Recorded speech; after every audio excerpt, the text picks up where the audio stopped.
আসসালামু আলাইকুম। আমি জিহাদুর যেতে হবে বহুদূর যদি থাকে আপনাদের দোয়া। বরিশালে কিন্তু জানেন শাহিন আফ্রিদি এবং কাইল মার্স তারা কিন্তু চলে গেছে অলরেডি। সো তাহলে এখন প্রশ্ন হচ্ছে ডেভিড মিলার এবং হচ্ছে টম ফুলার এবং ডেভিড মালান এই তিনজন এবং নিশানকা তারা কিন্তু এই চারটা বিদেশিকে কিনেছিল। তারা কখন আসবে, কি বিষয়ে আসবে, এটা নিয়ে ডিটেলস আলোচনা করব।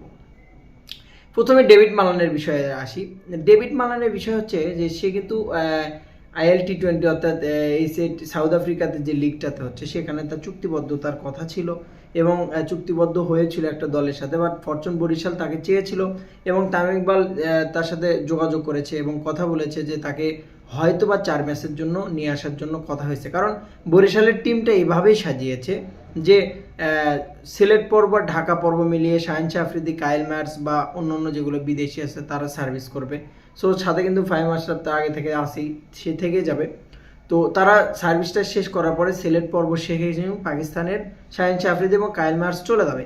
তার রিপ্লেসমেন্ট হিসেবে চলে আসবে ব্যাটসম্যান হিসেবে ডেভিড মালান, বলার হিসেবে টম ফুলার, অর্থাৎ দুজনই ইংলিশ, অর্থাৎ ইংলিশ অলরাউন্ডার টম ফুলার বলার। আপনি জানেন লাহোর কালেন্দার্সে খেলছে, পাকিস্তান PSL এর লিগেও কিন্তু খেলেছে, যথেষ্ট ভালো। এবং এর আগের যে আসর ছিল ফরচুন বরিশালের হয়ে কিন্তু টম ফুলার খেলেছে। তো মোটামুটি বলা যায় যে ভালো বল করে, হয়তো বা অলরাউন্ডার মোটামুটি বলা যায়। ব্যাটটাও ভালো, মোটামুটি ভালোই চালায়। তার অ্যাভারেজ বা স্ট্রাইক রেট রান যেটা বোঝাচ্ছে বা শেষের যে 5টা ইনিংস বোঝাচ্ছে সেই অনুসারে বলা যায় টম ফুলার কিন্তু মোটামুটি বলা যায় ভালো অলরাউন্ডার। নিশাঙ্কা দলে আসবে না ফরচুন বরিশালে, কারণ আপনি জানেন ন্যাশনাল টিমের ব্যস্ততা আছে নিউজিল্যান্ডের সাথে, সেটা তো আছে। দ্বিতীয়ত হচ্ছে যে আপনার সে হয়তো বা S20-তে আরেকটা যে T20 লিগ চলছে সাউথ আফ্রিকা, সেখানে কিন্তু চুক্তিবদ্ধ হয়েছে। সো নিশাঙ্কা আসছে না। তৃতীয়ত যেটা থাকলো সেটা হচ্ছে যে শাহিন আফ্রিদিকে ধরে রাখার জন্য চেষ্টা করেছে বরিশাল, অনেক চেষ্টা করেছে। তামিম ইকবালও চেষ্টা করেছে যাতে শাহিন আফ্রিদিকে কোনোভাবে যেন ফরচুন বরিশালে খেলানো যায়।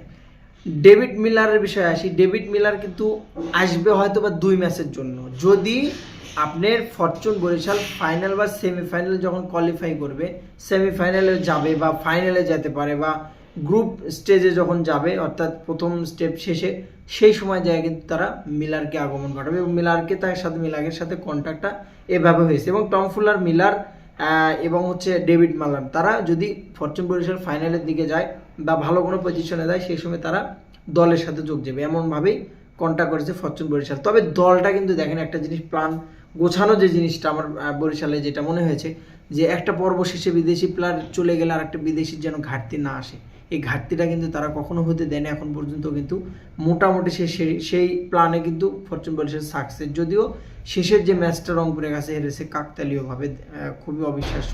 সেটা নিয়ে অনেক ঘটনা, অনেক কিছু, বাট ওটা এরকমভাবে আশা করিনি। তামিম ইকবালের ঘটনাটাকেও আশা করিনি, যদিও সে অবসরে চলে গেছে।